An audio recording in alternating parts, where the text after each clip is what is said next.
दोस्तों आज हम चल पड़े हैं गुलमर्ग और गुलमर्ग घूमेंगे। और वीडियोस तो आपने बहुत देखी होंगी इंटरनेट पे, यूट्यूब पे गुलमर्ग की।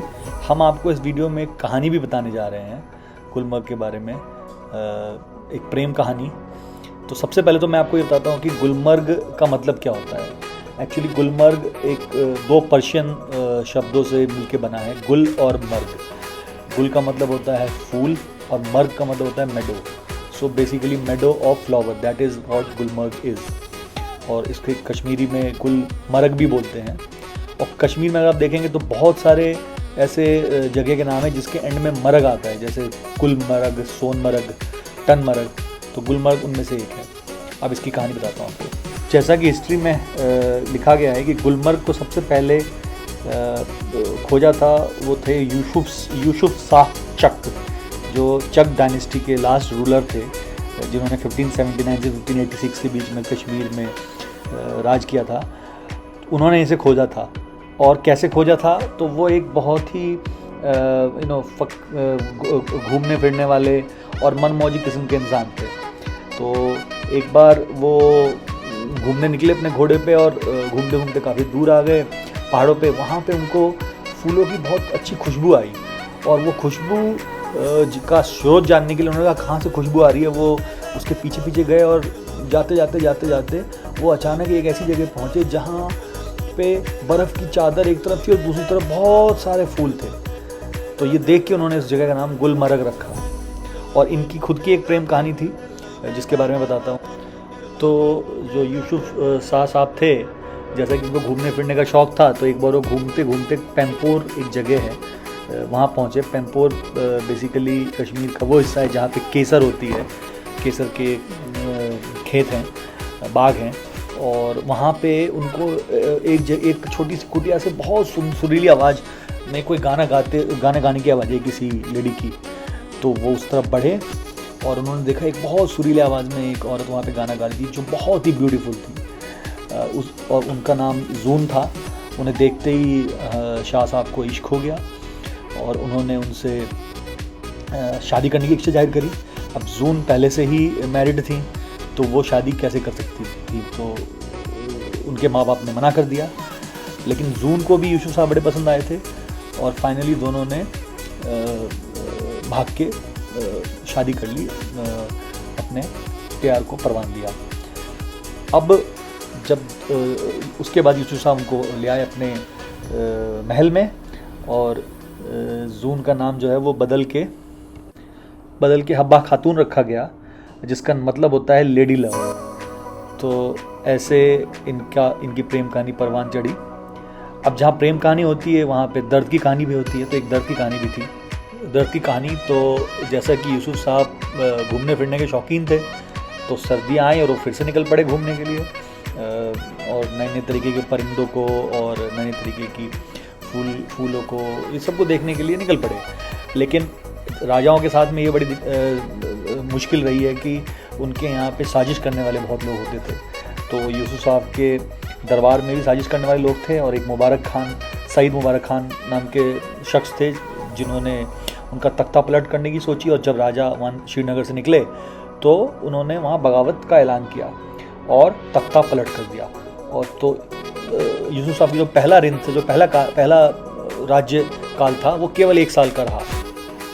अब अपना राजपाट भी उनका चला गया, उनकी बेगम भी वहाँ कैद हो गई। तो यूसुफ साहब ने सोचा कि अब कैसे हम इसको वापस लें।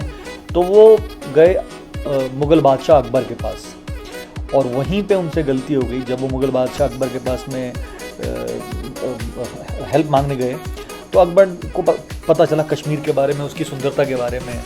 तो उन्होंने यूसुफ साहब को डिले करने की कोशिश करी कि ठीक है मदद करेंगे, बट उसमें डिले किया।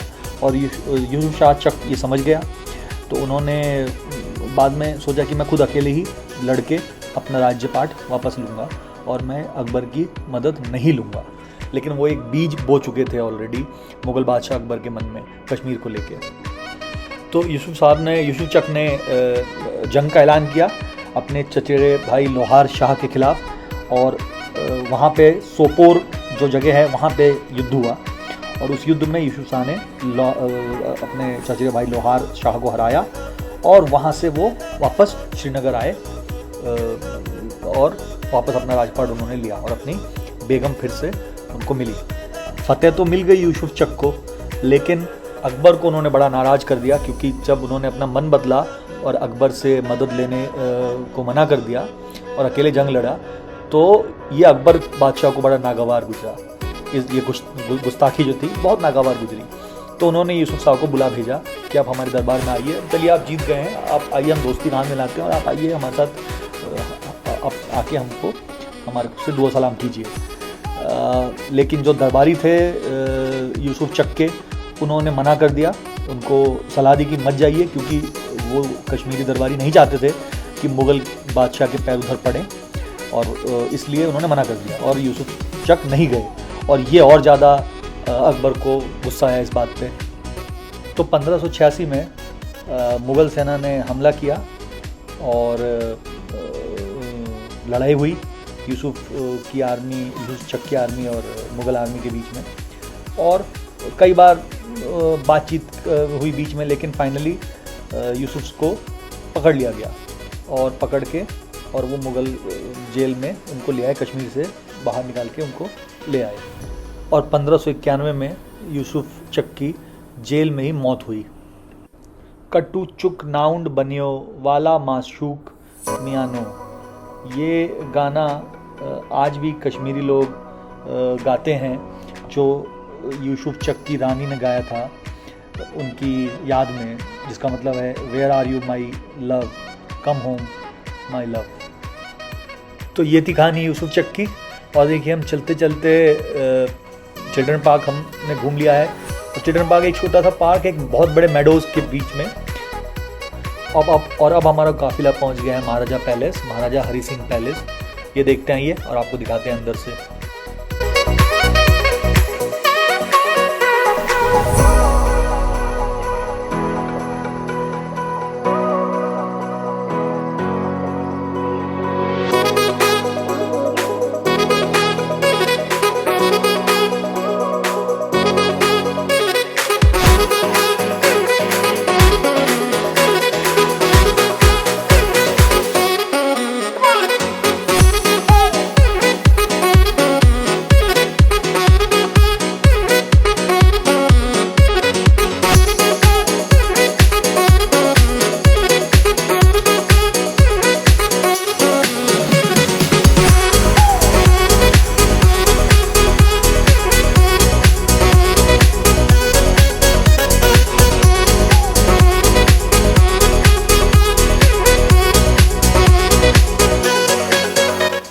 तो ये हमारे गुलमर्ग का सफ़र ख़त्म हुआ। अब हम वापसी की तरफ चल पड़े हैं। वापसी मतलब हम यहाँ से पहलगांव जाएंगे, और इसलिए हम जल्दी निकल रहे हैं। गुलमर्ग में देखने के लिए काफ़ी चीज़ें हैं। गंडोला एक है, गुलमर्ग गंडोला, जो आपको ऊपर पर्वत तक लेके जाता है, जहाँ आपको बहुत बर्फ़ दिखती है। बट चूँकि हमने नीचे ही इतनी सारी बर्फ़ देख ली है और पिछले 2 दिन से देख रहे हैं, तो अब हम ऊपर नहीं गए। उसके बाद में एक यहाँ पे द्रुंग वाटरफॉल है, जो मस्ट विजिट है। हम वहाँ गए, अनफॉर्चुनेटली वीडियो हम उसकी नहीं बना पाए, कैमरे में नहीं आ पाई, उस समय कैमरा हमारा बंद हो गया था, तो हम वो वीडियो नहीं डाल पा रहे हैं। बट वो मस्ट विजिट है, वो ज़रूर जाना चाहिए द्रुंग वाटरफॉल देखने के लिए। उसके बाद यहाँ पे कोंगडुगरी फेज़ 1 है, जहाँ पे आप जा सकते हैं। वो बहुत अच्छी जगह है घूमने के लिए। तो ये सारी चीज़ें हैं जिसका कि आप मज़ा ले सकते हैं गुलमर्ग में। और गुलमर्ग में एक रात रुकने का भी बिल्कुल बनता है, तो हम आपसे रिकमेंड करेंगे कि अगर आपके पास वक्त हो तो आप ज़रूर यहाँ पे एक रात गुजारिए। और अब हम चल रहे हैं पहलगांव की तरफ। पहलगांव का ट्रैवल यहाँ से लगभग 4 से 5 घंटे का है, इसलिए हम 2:30 बजे के आसपास ही निकल पड़े हैं, क्योंकि हम कोशिश कर रहे हैं कि हम अंधेरा होने से पहले वहाँ पहुँच जाएँ, तो हम जल्दी निकल पड़े हैं। और अब देखिए, रास्ते में हम रुकेंगे यहाँ पे न्यू कश्मीर ड्राई फ्रूट पे। अगर आपको याद हो तो जब हम गए थे मनाली, वहाँ पे हमने न्यू कश्मीर ड्राई फ्रूट से बहुत सारे ड्राई फ्रूट खरीदे थे, और जनाब का नंबर लिया था समीर भाई का। और यहाँ भी समीर भाई की दुकान है, उनके भाई की दुकान है, तो उन्होंने हमें रिकमेंड किया है और हम यहाँ आए हैं। एक उनसे अच्छा दोस्ती बन गई है, तो उनके रिकमेंडेशन में हम यहाँ आए हैं और यहाँ से हम अब शॉपिंग करेंगे बहुत सारे ड्राई फ्रूट्स की। गुलमर्ग में के आसपास काफ़ी चीज़ें जैसे बादाम, अखरोट, ये सब चीज़ें कश्मीर में खूब होती हैं। इलायची है जो यहाँ पे गुरेज वैली में होती है, जहाँ हम जा नहीं पाए, बट वहाँ की खास प्रोडक्ट है। तो ये सारी चीज़ें हैं, यहाँ केसर है और शिलाजीत, ये सब चीज़ें मिलती हैं जो हम ले करके जाएंगे आगे। तो बने रहिए हमारे साथ।